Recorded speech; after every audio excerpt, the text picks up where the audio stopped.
Welcome to Energy Hack 2026, organized by Solar Austin. Really? Yeah, I'm an outlier. I don't live in Austin. I live in Bastrop County. My only choice is Blue Bonnet Co-op. And I added another set of solar panels. So they charge me for whatever I buy from the grid. It's basically retail. And whatever I sell back to the grid, I pay wholesale. At transmission delta is what I lose. You know, if I buy a kilowatt and I sell it back, I lose like 3 or 4, 5 cents. So now David's going to tell me Austin's different. Right. So in Austin, I'll stand over here so the camera can see me. In Austin, since they're a regulated monopoly, they don't allow anyone else, including yourself, to sell electricity to yourself. So that means all the electricity you buy, you have to buy from them. If you generate it yourself and try to use it yourself, it's like selling it to yourself, and you can't do that. Which is why base power was illegal in Austin until they did the deal with Austin Energy. And in that scenario, the customer is Austin Energy, not the person with the house. Even though the person with the house and the battery attached to it is paying base power, more than that, Austin Energy is paying base power, because Austin Energy is the only one that can buy power and then sell it to you. Was that too confusing? I'll talk to you more later, but to me, when I looked at my smart meter, when I got my meter upgrade, it will say you consume X, you bought Y, and you produce Z. Right. And you only pay for what you consume that they gave you. And in Austin, you pay for everything, whether they gave it to you or you produce it for yourself. Yeah. That's why we haven't had home batteries didn't make economic sense for a long time, and they still don't if you buy it. But if you lease it from base power, then it makes sense, we think. Although we haven't really gone to economics yet, it's more of, like you said, an insurance policy. Think about it. No, I get it. Well, your bill, if you were in Austin Energy area, your bill would say you used, I'm making up the numbers, 1,000 kilowatts. Total. I don't care where it comes from. Yeah, I generated it. I got it from the grid. Right. Now, your solar system produced 500 kilowatts. You get a credit called a value of solar for 500 kilowatts. That value of solar, by the way, isn't the same price as what you paid.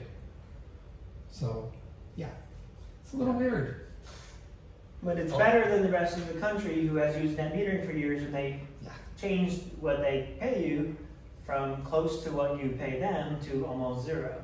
Right? That's what has happened in most of the country. But in Austin, what you pay them is around 10 or 11 or 12 cents kilowatt hour, and what they pay you is 9. So it's pretty close. Yeah, we'll talk more later, but maybe I'm glad I'm not in Austin Energy. Cool. All right, everybody. Jeff, tell us what you did, Jeff. Hi, everybody. Jeff Poppy. So I solved or worked on creating the Solar Austin LLM problem, basically putting the LLM on the box. We can go through the slides pretty fast so then we can see the real project. Enhance Solar Austin's data analysis. So I used open software to install anything LLM on this Mac Mini here. And this is, we haven't really flushed it out completely, but it improves David, I can't say his last name, so I'll just say L. Analysis of data, including Austin City Council and Austin Energy minutes, data, and so forth. Who pays? David got a colleague to provide him a Mac Mini. My understanding is it's for short term. Yeah. And the initial stakeholder, I think, is David and all of his friends at Solar Austin. And we kind of already talked about this. Data analysis, faster analysis, and enhances Solar Austin's outreach to citizens and businesses. The cost was 0. I work cheap, and I know where the free stuff is. And so it's me and Google Gemini, and I'm gonna make David my QA person. He just doesn't know that yet. And we talked about the motivation, and the next step is find a more permanent computer, explore other open source LLMs, and form more data in. And then, so we get that out of the way.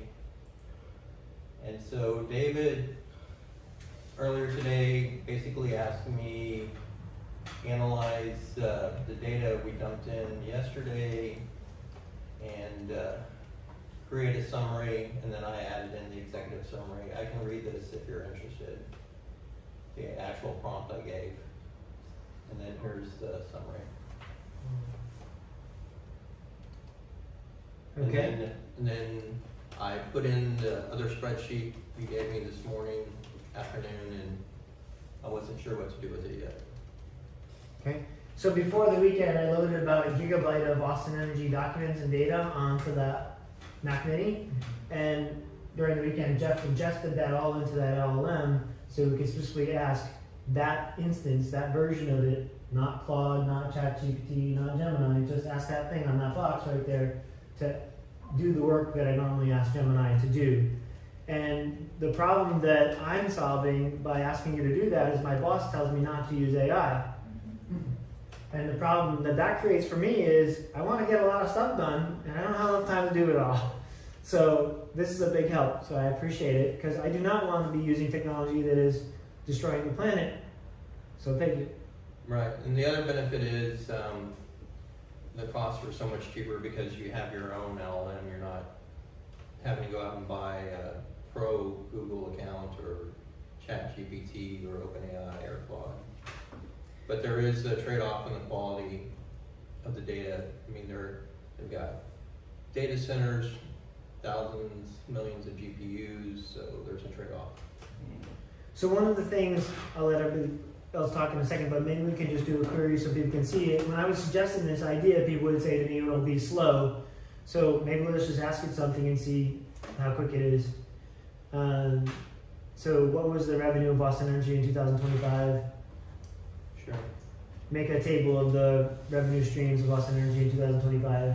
So David, this LLM is only extract data from the files that you put on the Correct. computer. Did you have to clear out the computer of other files, or you just point it to the file that has all that and it needs to save? Jeff can answer that. 2025? Yeah, sure.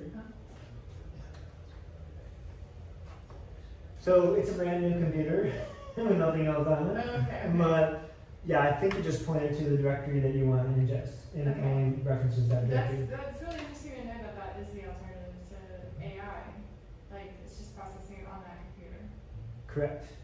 So that's 120 volts at some current, so the amount of power, so wattage is volts times current, which gives you the power number of what we've been saying, watts.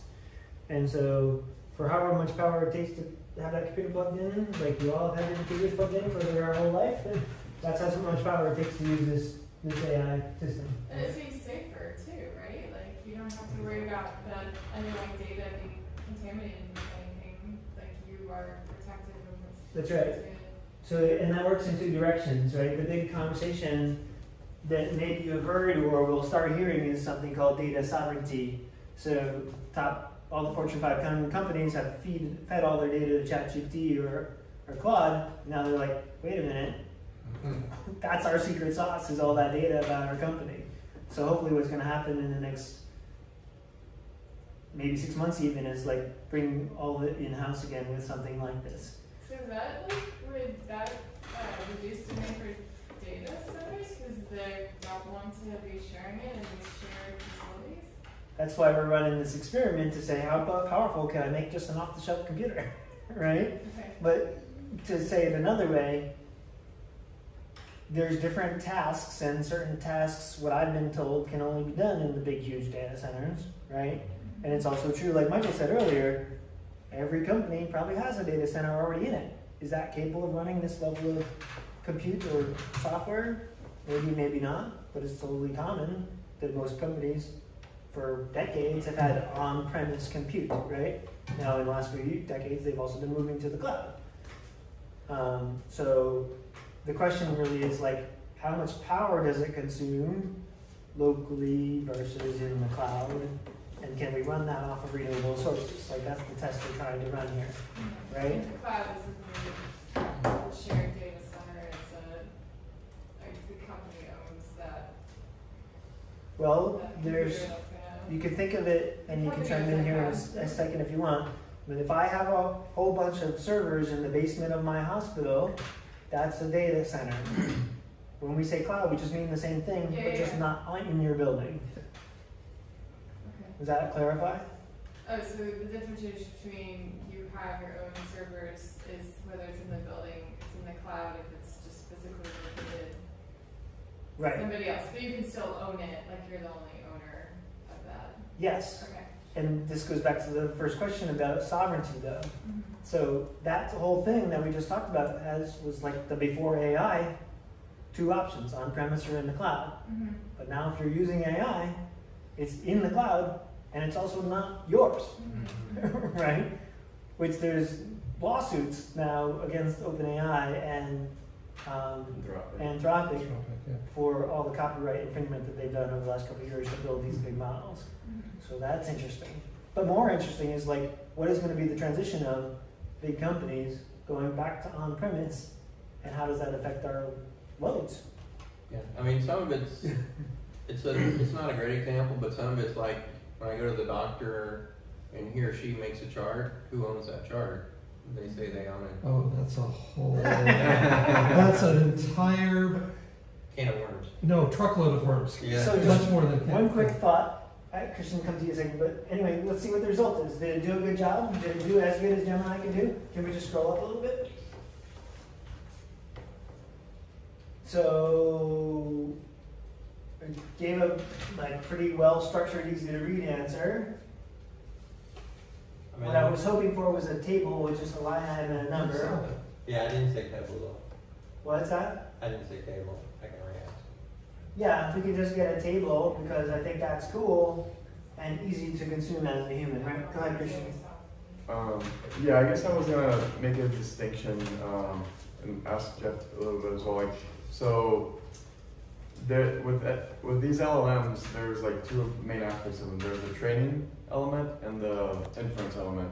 And so Jeff can maybe help answer here in a second, but I assume that whatever anything LLM is using, like under the hood, it's probably using some like already trained, I don't know, Claude or ChatGPT or maybe some open source version of it or something. But like now, instead of inference being on the cloud and you don't own, potentially what you query or whatnot, is like now it's like locally hosted on this computer. Like the training has already been done beforehand. Is that right, Jeff? That's when I'll say you're half pregnant, but that's a bad analogy. But so I fed it the data David provided. Mm-hmm. So I did train it, or not train it, but RAG, the data from David. But you're right, it was trained somewhere else. Mm-hmm. And the limiting factor was the memory on the computer. So I'm not using the 4 Llama 4 because it would swap like crazy. But I guess Even it said 3.3 would swap like crazy. But So I mean, you're right. So the training cost is still there, but the running cost is not. But I guess maybe my question was like, what model is anything LM using? Like, is that like? I'll have to research. Yeah. Okay. I have a sneaking suspicion that you're correct in that its ability to manage data has been pre-trained. Otherwise, it could not handle the query as easily. Right. Secondly, 2 side comments. One, everything that's new is old and old is new. Before we called it in the cloud, we called it timeshare. And when I was a kid, that's what we had, was timeshares. Now we call them cloud. Other side comment, that particular box happens to be really interesting because there are data centers that are nothing but thousands and thousands of Mac Minis. And that's the computer that they use an off-the-shelf Mac Mini as their data center hardware.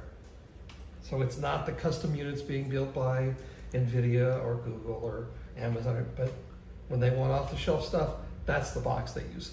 So it's very, very good at running effectively LLMs. So I could say a few things here. One is, once the model is trained, it's kind of like once you know how to drive somewhere, you can drive anywhere, right? So we're just driving it towards our data, towards our result we want now that it's trained. So for people who are in the tech industry, when we say inference, we mean just using the model as opposed to teaching the model how to function, which is called training, right? And so now that this exists here, it can't be trained, but it can be post-trained, or what Jeff's called RAG, which means give it other data to look at and think about and process and synthesize and give us back answers, right? It's not training it, but it's using what it already knows how to do the work that we want it to do, right? And so the reason that the Mac Mini is chosen is because, as we all know, Steve Jobs years ago said quality of graphics is important. So they have a particular architecture in the Apple world which combines the graphics computer chip with the other computer chips in a way that a Windows machine doesn't do, and that's why it can run the LLMs better than a Windows machine that's off the shelf, out of the box from 2 or 3 years ago. And I'll wrap up with, maybe you've heard this, Dell has doubled their market capitalization in the last 12 to 18 months building local data centers for all their Fortune 500 companies. Like, they went from whatever it was, I don't know, $200 billion or $1 trillion of market cap in 2023 to like $2 trillion just because they added this idea of they're going to build a data center for Walmart or whoever their customer is that's local to run AI more locally. Right. That is a huge thing for them. So I'll piggyback on what David said too. So what little I know, and I'm not definitely an expert. So Dell, a lot of the computer data center vendors, they say, I want the best of, compute and storage, and they don't care about the cost or the power it consumes. Apple what do they sell? They sell iPhones, they sell laptops, they sell computers, and they said, I want the best CPU that also isn't an energy pig or an energy hog. So they factored in the energy use, whereas the others did not. And so now you're seeing it's coming back into the circle. Well, why is everybody going after the Mac Mini? Because it's not an energy pig compared to the others. Thank you. So, just one last comment on this, unless other people want to talk about it.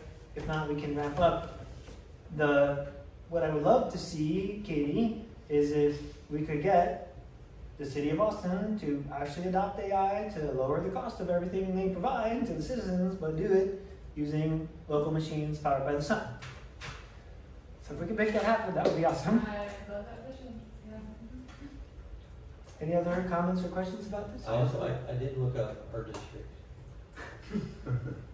So I'm sorry, it's not the best map, but it's the quickest I could find online. Does that look familiar, Katie? Yeah, that teal Yeah. on the right side. That's District 9? Yeah. Yeah. Okay, cool. I think the blue is the river, so. Yeah, I was gonna say, I'm glad it's not the river. Yeah. Yeah. Okay, other questions about Jeff's presentation? Honestly, a really quick one. Like, how difficult was this? Honestly, the difficulty was figuring out what's the right path to go down. I tried so many dead ends, and then I realized better and better questions to ask Gemini. Okay. Give me the easiest solution.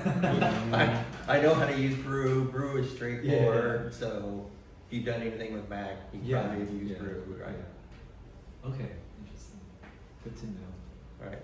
Visit solaraustin.org to learn more.